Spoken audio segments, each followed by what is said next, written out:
Hello guys, it is English Teacher Channel for Good English. Our today's topic is storytelling. Storytelling plays such an important role in language learning process. So we should tell story to the children, to the new learners, because story has a different structures. It is combination of many tenses and it has a theme.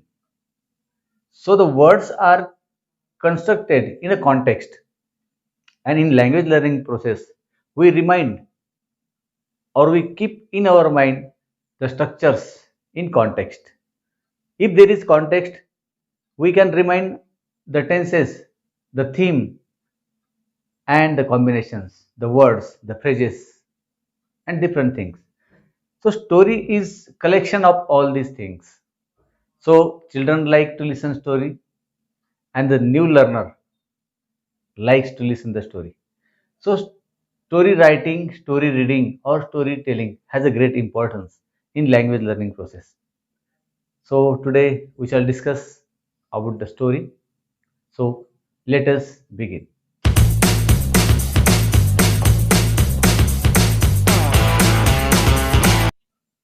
स्टोरीमध्ये अनेक गोष्टी असतात. क्रम असतो, घटनेचा क्रम असतो आणि ऐकणारा त्या गोष्टी आवडीने ऐकतो. कारण गोष्टीमध्ये पुढे काय आहे या गोष्टीची तो वाट बघतो आणि घटनेचा क्रम लावलेला असल्यामुळे तो प्रसंग त्याला आवडतो. गोष्टीमध्ये विविध प्रकारच्या वाक्यरचना असतात. कॉम्बिनेशन ऑफ टेन्स असतं, सिक्वेन्स ऑफ टेन्स असतात, नंतर फ्रेजेस असतात आणि शब्द व्यवस्थितपणे रचलेले असतात. म्हणून भाषा शिकण्यासाठी स्टोरी टेलिंग हा अतिशय महत्त्वाचा भाग आहे. त्यामुळे अभ्यासक्रमामध्ये जे नवीन लर्नर असतात त्यांना स्टोरीज असतात. तर स्टोरीज फक्त लहान मुलांसाठीच असतात असं नाही, तर अगदी 10वी-12वीचे विद्यार्थी सुद्धा स्टोरी वेगवेगळे प्रसंग लिहून, पॅरेग्राफ रायटिंग असेल, एखादा प्रसंग असेल इतिहासातला तो आपण कन्स्ट्रक्ट करायचा, किंवा एखादी घटना असेल आपण रिपोर्ट तयार करतो. Report writing is same thing like a story. या सर्व गोष्टींना तुम्हाला वाक्यरचना लागते. वाक्यरचनेबरोबर फ्रेजेस लागतात, विविध शब्द लागतात, combination of tense, sequence of tenses या गोष्टी सर्व लागतात. आणि हा भाषा बोलण्याचा सर्वात सर्वात महत्त्वाचा भाग आहे. कारण एक एक वाक्य आपण शिकतो की हे वाक्य काय, हा प्लॉट काय, हा प्लॉट काय, हा प्लॉट काय, आपण प्लॉट शिकतो. परंतु एक एक वाक्य शिकल्यानंतर आता त्याचा प्रत्यक्ष उपयोग आपल्याला करायचा असतो आणि तो उपयोग आपण गोष्टीमध्ये करतो, रिपोर्ट रायटिंगमध्ये करतो, नंतर आपला बायोडाटा सांगताना करतो, किंवा डेली रुटीन सांगताना करतो, किंवा एखादी न्यूज आपण तयार करतो त्यामध्ये करतो. म्हणजे आता प्रत्यक्ष प्रसंग हा बोलण्याचा झालेला आहे. आपल्याकडे वाक्यरचना आहे, टेन्सेस आहे, सिक्वेन्स आहे, शब्द आहेत, परंतु अनेक वाक्य एकत्र बोलायचे असतात त्यावेळेस आपल्याला काही गोष्टी शिकाव्या लागतात आणि त्या गोष्टीमधून आपण शिकतो. तर आता गोष्टी सांगण्यामध्ये काय गोष्ट अगोदर करावी, किंवा गोष्टी वाचताना काय गोष्टी आपण लक्षात ठेवायला हव्यात. पहिला मुद्दा, स्टोरी रिडिंग. गोष्ट ही एकदा, दोनदा, तीनदा आणि 10 वेळेस वाचली गेली पाहिजे, एकाच वेळेस नाही. तुम्हाला जर ही गोष्ट आवडली तर कमीत कमी 1 आठवड्यामधून ती गोष्ट पुन्हा वाचा, अजून काही गॅप ठेवा, ती गोष्ट पुन्हा वाचा. असं 5-6 वेळेस वाचली तर त्या गोष्टीचा विषय, त्या गोष्टीमधले स्ट्रक्चर्स, त्या गोष्टीमधले कठीण शब्द, फ्रेजेस या सर्व गोष्टी आपल्याला लक्षात राहतात आणि याच फ्रेजेस आपण दुसरीकडे वापरून दुसरा प्रसंग चित्रित करू शकतो. म्हणजे एकच गोष्ट अनेक वेळेस वाचण्याचा अर्थ असा की त्या गोष्टीचा विषय आणि बाकी सर्व गोष्टी आपल्याला समजतात. आणि अशा 1, 2, 3 नाही तर 5-50 गोष्टी जेव्हा आपण वाचतो वर्षभरामध्ये, तर प्रत्येक गोष्टीमधून 2-2, 3-3, 2-2, 3 गोष्टी जरी आपण उचलल्या तर आपले 150-200 मुद्दे आपल्याकडे होतात. आणि मग भविष्यामध्ये व्यवहारातील, जीवनातील कुठलाही प्रसंग चित्रित करताना आपण त्या फ्रेजेस वापरतो. जसं इथे वापरले वन्स अपॉन अ टाइम, म्हणजे एकेकाळी. फ्रेज आहे, phrase is a group of words. अनेक शब्द एकत्र आलेले, ती फ्रेज झाली. तर असे वाक्याचे नमुने आपल्याकडे आल्यानंतर आपण वेगळ्या प्रसंगामध्ये ते वापरू शकतो. Once upon a time there was a king वापरू शकतो आपण.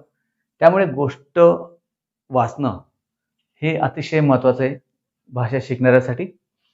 रीडिंग तो करतो. रीडिंग करता करता त्याच्या एक लक्षात येतं की हे वाक्य कुठल्या प्लॉटमधलं आहे, हे वाक्य कुठल्या प्लॉटमधलं आहे, त्याचा अर्थ काय आहे. म्हणजे प्लॉट आणि अर्थ याचा सेन्स त्याला लक्षात येत जातो. नंतर डिफिकल्ट वर्ड्स त्याचं व्होकॅब्युलरी पण वाढते. गोष्ट वाचताना काही एखादा शब्द त्याला समजत नसेल, पण तो कॉन्टेक्स्टमध्ये त्या संदर्भामध्ये त्या शब्दाचा अर्थ तो लावतो की याचा अर्थ हाच असला पाहिजे. हा एक फायदा होतो. नंतर फ्रेजेस असतात, त्या फ्रेजेस त्याच्याकडे जमा होतात 2-2, 4-4, 5-5. नंतर टेन्स तो ओळखतो की हा टेन्स हा असला पाहिजे किंवा याची जागा ही आहे, याची जागा ही आहे, याची जागा ही आहे. आणि दोन टेन्स एकत्र लिहिताना किंवा जोडताना काय काय शब्द बदलतात, कुठले कुठले ॲडव्हर्ब वापरतात, ॲज सून ॲज कसा वापरतात, ॲज वेल ॲज कसा वापरतात, आफ्टर कसा वापरतात, बिफोर कसा वापरतात, देन कसा वापरतात, सो कसा वापरतात, इन दिस वे कसा वापरतात. या सर्व महत्वाच्या गोष्टी तो एकत्र करत जातो शिकणारा. आणि सगळ्यात महत्वाचा भाग जो आहे लर्नरसाठी, हा आपला इंग्लिश स्पीकिंग मधला किंवा इंग्लिश लर्निंग मधला हा वेगळा प्रयोग आपला आहे की उतार्यावरून प्रश्नाचे उत्तर आपण लिहित आलो अनेक वर्षापासून. म्हणजे आपण विषय समजतो आणि त्याच्यावरून प्रश्नांची उत्तरं लिहितो. परंतु लँग्वेज बोलण्यासाठी सर्वात अगोदर आपल्याला जे शिकावं लागतात ते म्हणजे प्रश्न. आणि तुम्हाला मागे एका लेक्चरमध्ये सांगितलंय की प्रश्न बनवण्यासाठी 70% बुद्धी लागते आणि 30% उत्तर देण्यासाठी लागते. त्यामुळे question making is a very difficult part. प्रश्न बनवणं ही सर्वात कठीण गोष्ट आहे. त्यामुळे बऱ्याच लोकांना इंग्रजी न बोलता येण्याचे जे कारण आहे त्याच्यात प्रमुख 22-23 कारणापैकी एक कारण हे आहे की प्रश्न बनवणे. प्रश्न बनवण्यासाठी डब्ल्यू शब्द शोधावा लागतो, प्रॉपर हेल्पिंग वर्ब शोधावं लागतं, नंतर मेन वर्ब, कर्ता आणि मेन वर्ब. त्यामुळे प्रश्न बनवणे ही सर्वात कठीण गोष्ट आहे बोलण्यामध्ये. आणि इंग्लिश स्पीकिंगमध्ये तुम्हाला एक उत्तरानंतर एक प्रश्न लागेल, पुन्हा प्रश्न लागेल, पुन्हा प्रश्न लागेल. कुठेही गेले तर अगोदर तुम्हाला प्रश्नच लागेल. त्यामुळे गोष्ट संपल्यानंतर आपण काय करतो, ही गोष्ट तुम्हाला समजली तर प्रश्नांवरून उत्तर द्या असं नाही, तर गोष्टीवरून तुम्हाला 10 प्रश्न काय विचारता येतील ते 10 प्रश्न तुम्ही विचारा. हा सर्वात इथं महत्वाचा पॉईंट आहे. आजच्या व्हिडिओ लेक्चर मधला जो महत्वाचा पॉईंट आहे तो म्हणजे हाच आहे. तर चला आपण गोष्टीचं थोडंसं अर्थ बघूया आणि वाक्यरचना बघूया कसा कसा उपयोग केलेला आहे. आता वन्स अपॉन टाइम 3-4 शब्द एकत्र वापरलेले आहेत. एकेकाळी अनेक ठिकाणी वापरू शकतो आपण. आता a cap seller was going. A cap seller was going. Was going काय कुठे परिचय वाटतो का थोडाफार आपल्याला? वॉज गोईंग कुठला प्लॉट आहे? जात होता. एकेकाळी एकदा टोप्या विकणारा जात होता. कुठे? To sell. Was going main मुख्य क्रियापद आहे आणि टू सेल इन्फिनिटिव्ह आहे. टोप्या विकण्यासाठी जात होता. कुठे? आणि इन द मार्केट ॲडव्हर्बियल आहे, जागा दाखवतं. म्हणजे एकेकाळी एक टोप्या विकणारा टोप्या विकण्यासाठी to sell infinitive caps in the market. मार्केटमध्ये टोप्या विकण्यासाठी जात होता. बघा, सहाय्यक क्रियापद, मुख्य क्रियापद, इन्फिनिटिव्ह क्रियापद आणि वन्स अपॉन टाइम, म्हणजे 3-4 गोष्टी आपल्या लक्षात आल्या की एकेकाळी एक टोपीवाला टोप्या विकण्यासाठी मार्केटमध्ये जात होता. पास्ट कंटिन्युअस आहे, हा प्लॉट आहे. नंतर इट वॉज हॉट समर. तो कसा होता? It was a hot summer म्हणू शकतात तुम्ही. It was a hot summer. तो उष्ण असा उन्हाळा होता. It was a hot summer. नंतर साधा भूतकाळ आहे. It was. वॉज इथं मेन वर्ब म्हणून आलेलं आहे. इट वॉज होता, तो होता. It was hot summer. He got tired. आता गॉट प्लस ऍडजेक्टिव्ह वापरलं.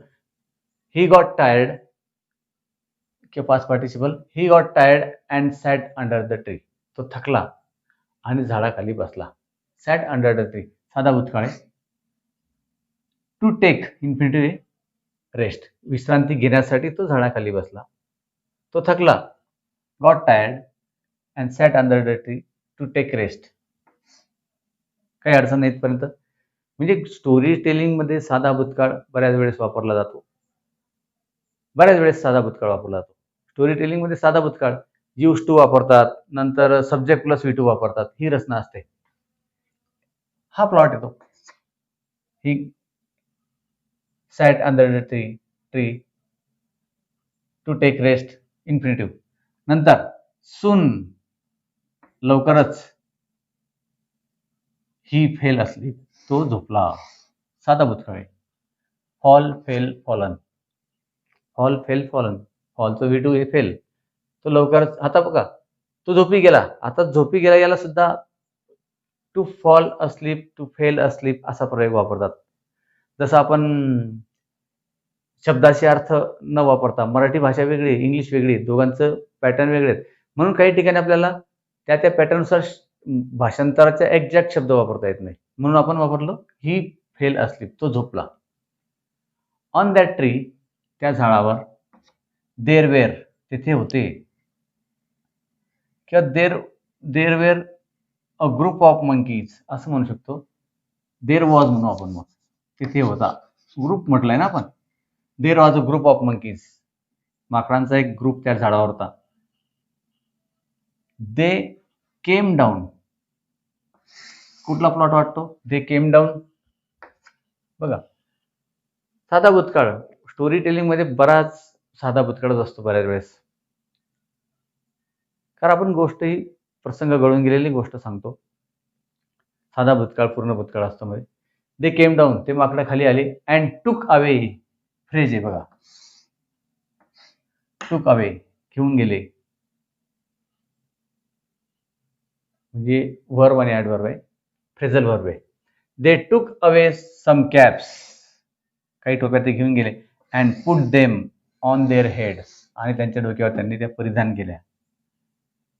Wien the cap seller woke up. Wake up woke up, उठला, जाग आली त्याला. गॉटअप. गेटअप आणि ओकअप याच्यातला फरक आहे. गेटअप आणि वेकअप याच्यातला फरक आहे. I getup early in the morning. I getup at 6 o'clock, but I woke up at 7 o'clock. काही वेळेस 6 वाजता उठतात, जाग येते, गेटअप, परंतु 7 वाजता बेडवरून उठतात. म्हणजे गेटअप आणि वेकअप असा फरक आहे. गेटअप म्हणजे जाग येणे, परंतु वेकअप तर व्हायला पाहिजे गेटअप झाल्यानंतर. काही वेळेस गेटअप होतात पण तो वेकअप होत नाही. तसं तो टोपीवाला इथे ओकअप झाला, डायरेक्ट उठला. कारण त्याने पाहिलं की आपल्या टोप्या नाही. सेलर ओकअप. गेटअप तर अगोदर झाला पण लगेच ओकअप झाला. ही फाउंड, त्याला आढळले. हिज कॅप्स मिसिंग, त्याच्या टोप्या तिथून नाही येत, त्या मिस झाल्या किंवा हरवल्या असं त्याला आढळलं. ही बिकेम सॅड, तो दुःखी झाला. बघा, परत परत परत प्लॉट नंबर या ठिकाणी आपण फिरतोय. म्हणजे 2 नंबरमध्ये आपण या प्लॉटमध्ये जास्तीत जास्त रचना आहेत. ही बिकेम सॅड, तो दुःखी झाला. ही लुक्ड अप, बघा त्याने वर पाहिले. परत त्याच ठिकाणी स्टोरी टेलिंग मध्ये पण लक्षात आलं आपल्या जागा कुठे कुठे आपण फिरतोय. साधा भूतकाळ, चालू भूतकाळ, साधा भूतकाळ, चालू भूतकाळ. नंतर he found his caps missing, he became sad. He looked up, वर पाहिले. ही फाउंड, त्याला आढळले. काय? मंकीज. आता या हॅव्हिंग हा प्रयोग आपण शिकलेलो आहे. Having his caps on it, टोप्या असलेल्या मंकी त्याला तिथे झाडावर दिसले. आता डोक्यावर.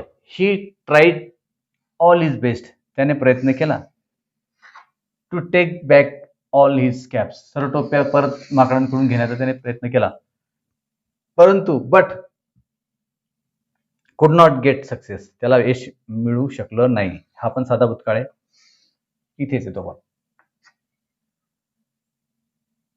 ॲट लास्ट, कॉमा, शेवटी, ही थ्रू, परत तोच टेन्स आहे, तोच प्लॉट आहे. ही थ्रू हिज ओन कॅप, स्वतःची टोपी त्याने डोक्यावरची फेकली, ऑन द ग्राउंड, जमिनीवर फेकली संतापात. आणि मग काय झालं, मंकीज आर गुड इमिटेटर्स, माकडं हे अनुकरण प्रिय असतात. इथे आपण दुसरा काळ वापरला, इथे भूतकाळ नाही, इथे आपण फक्त एक सवय दाखवतोय किंवा एक परिस्थिती दाखवतोय, त्यामुळे आपण साधा वर्तमान काळ वापरला.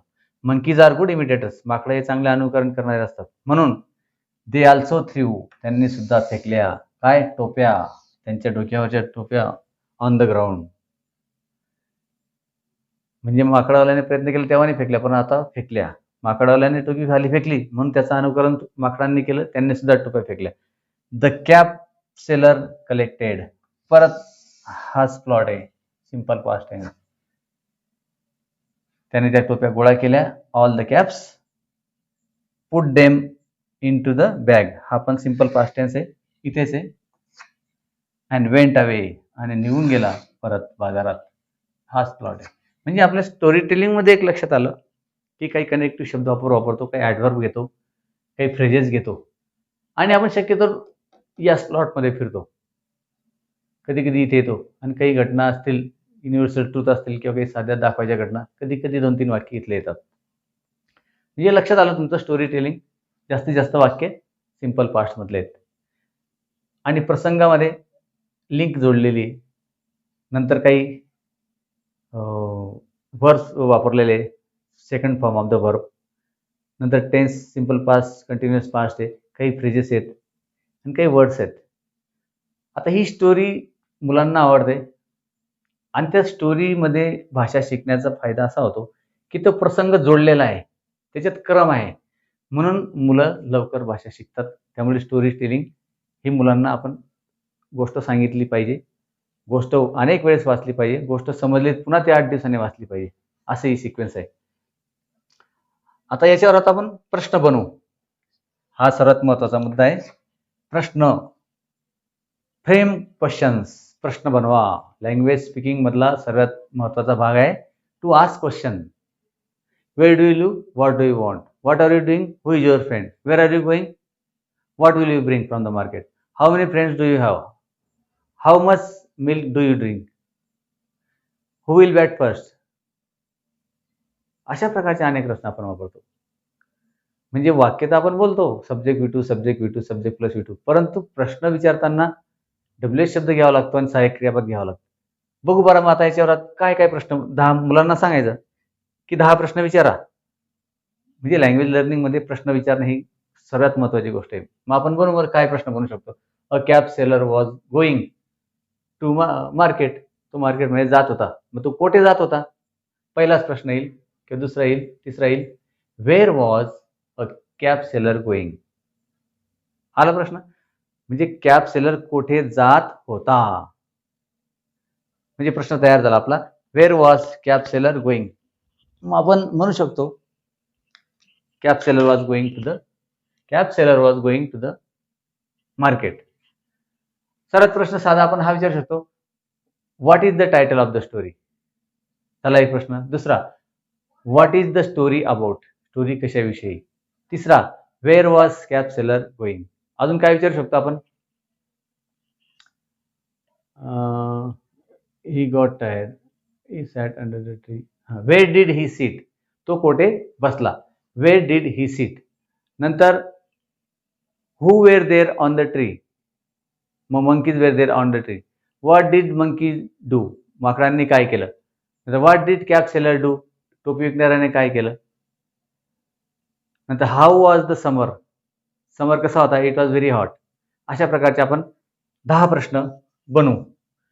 म्हणजे प्रश्न बनवता आले तर स्टोरी सांगणं एकदम सोपं असतं, कारण प्रसंग आपण चित्रित करू शकतो, परंतु प्रश्न बनवणं कठीण असतं. पण जर प्रश्न बनवता आले तर अधिक जलदपणे आपण स्टोरी सांगू शकतो. आता आपण काही प्रश्न याचे बनवू, म्हणजे जे लर्नर्स आहेत त्यांना लँग्वेज लर्निंग मध्ये खूप मदत होते. आपण स्टोरी टेलिंग वर आपण आता क्वेश्चन्स बनवू. Questions.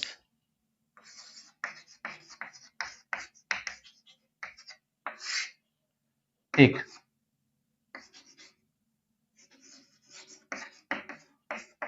What is the story about?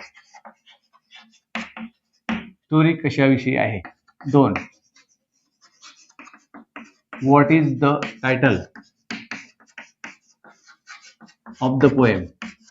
Of the poem म्हणण्यापेक्षा what is the title of the story? What is the title of the story? Where was a cab seller going? हा प्रश्न पण इथला प्रश्न आहे, नाही का?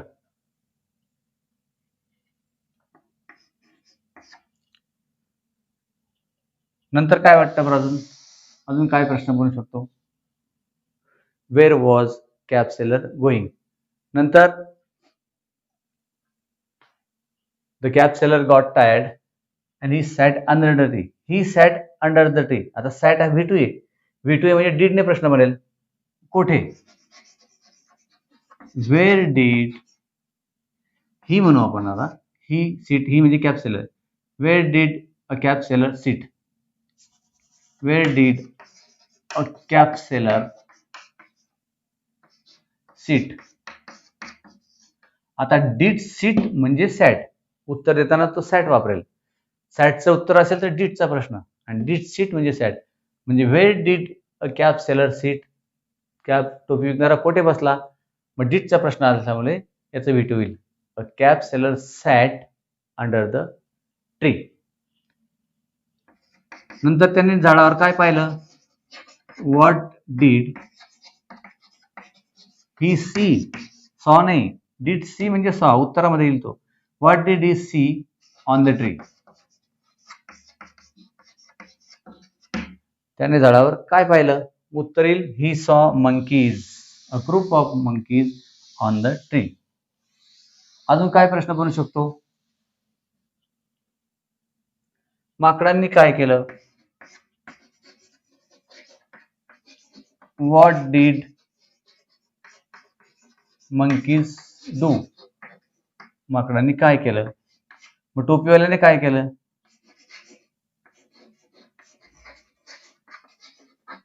What did a cap seller do? टोपीवाल्याने काय केलं? बघा, आपण म्हणजे मोस्टली आपण डीडचा प्रश्न करतोय कारण साध्या भूतकाळामधली ही स्टोरी आहे. नंतर त्या समर बद्दल एक प्रश्न विचारू शकतो. How was the summer? उन्हाळा कसा होता? नंतर शेवटी तो टोपीवाल्याने काय केलं? What did a cap seller do? He threw his cap. मग नंतर त्याला त्याच्या टोप्या मिळाल्या का? व्हर्बल, सर्व WH करतो आपण. Did he get all his caps back? त्याला टोप्या मिळाल्या का? नंतर मग पुढे तो आनंदी झाला का? प्रश्न बनू शकतो. Did he become happy at the end? Yes, he collected all his caps and he became happy. म्हणजे अशा प्रकारे स्टोरी टेलिंग मध्ये गोष्ट सांगणं, गोष्ट वाचणं, गोष्ट पुन्हा पुन्हा वाचणं, सिक्वेन्स बघणं आणि प्रश्न बनवणं इत्यादी गोष्टी आपण प्रत्येक गोष्टीमध्ये करायच्या. आणि गोष्टी एकच गोष्ट समजली ती आठवड्यातून 4 ते 5 वेळेस वाचा, आणि अशा 50 गोष्टी साधारणपणे वर्षभरामध्ये वाचायच्या. Story telling, reading, listening, questioning हे भाषा शिकण्यासाठी अतिशय प्रभावी असं मार्ग आहे. तरी आपण हा मार्ग स्वीकारा आणि या पद्धतीने काम करायला लागा. बाकीचा पुढचा महत्त्वाचा भाग आपण पुढच्या व्हिडिओ लेक्चरमध्ये बघू. Till then, good bye.